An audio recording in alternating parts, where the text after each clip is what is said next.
Internet adalah jaringan yang sangat luas yang menghubungkan perangkat di seluruh dunia. Namun, bagaimana sih cara mereka berkomunikasi? Dalam dunia jaringan, ada arsitektur yang disebut model OSI atau OSI layer. Kembali pada era 1980-an, sebuah badan penentu standar internasional yang disebut ISO membuat sebuah model konseptual jaringan yang bernama OSI. Tujuan dari model OSI adalah sebagai satu set standar desain untuk memandu vendor dan teknisi. Sehingga komunikasi digital dan perangkat lunak yang mereka rancang dapat saling berkomunikasi satu sama yang lain. Untuk dapat memahami OSI layer, mari kita pahami layernya satu persatu. Singkat cerita, Budi ingin mengakses suatu website via laptopnya. Dengan membuka web browser lalu mengetik nama domainnya. Kita masuki layer pertama, yaitu application layer. Saat kita mengakses website dari browser, suatu data pun dibuat. Setelah data dibuat, lanjut ke layer selanjutnya, yaitu presentation layer. Layer yang memiliki tugas untuk mengenkripsi data. Layer selanjutnya adalah session layer. Layer ini berfungsi sebagai layer yang memberi sesi waktu untuk membuka jalur komunikasi antara pengirim dan penerima.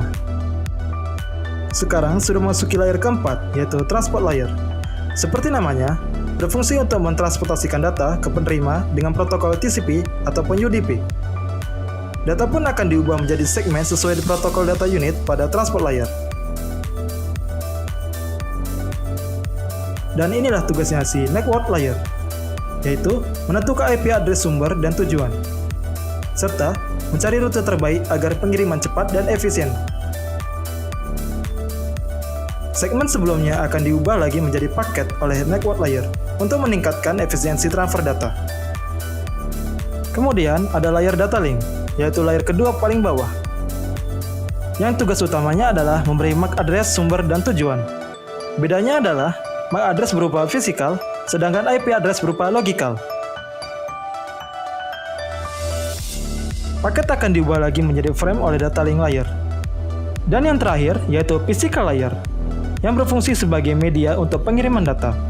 Data yang dikirim akan selalu berupa bit, yaitu bilangan biner yang hanya terdiri dari angka 0 dan 1. Perjalanan pun dimulai. Data dikirim oleh Internet Service Provider, yang dimana dapat mengakses server yang ada di internet. Secara otomatis, dapat mencari media atau kabel mana yang akan ditempuh. Setelah data sampai di server akan mengkonfirmasi datanya terlebih dahulu. Kumpulan bit sebelumnya akan diubah menjadi frame lagi. Di sisi penerima, proses OSI layer pun terulang kembali, namun terbalik. Data akan dikembalikan seperti semula. Dari frame ke paket, paket ke segmen, lalu dari segmen ke data.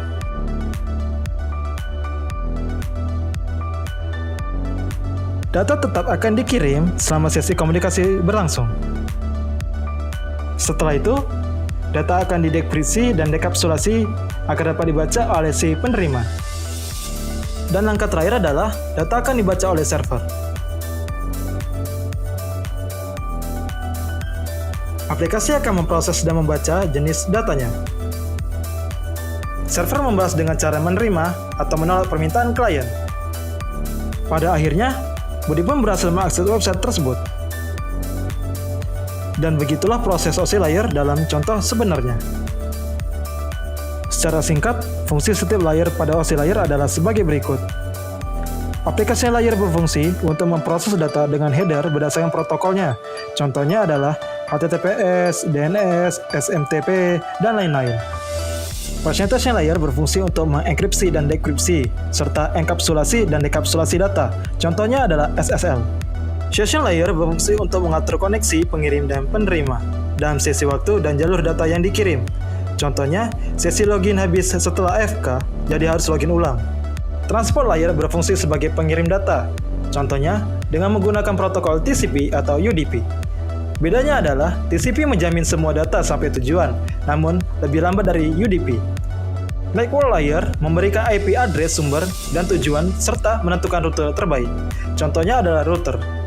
Data link layer berguna untuk memberikan MAC address sumber dan tujuan, error control, flow control, dan lain-lain.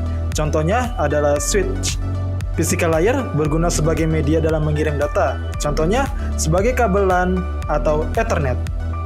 Pada kenyataannya, internet modern tidak berdasarkan pada model OSI, tetapi pada model TCP/IP yang lebih sederhana. Namun, model OSI masih sering digunakan. karena dapat membantu memvisualisasikan dan mengkomunikasikan bagaimana jaringan beroperasi, dan membantu troubleshooting masalah dalam jaringan.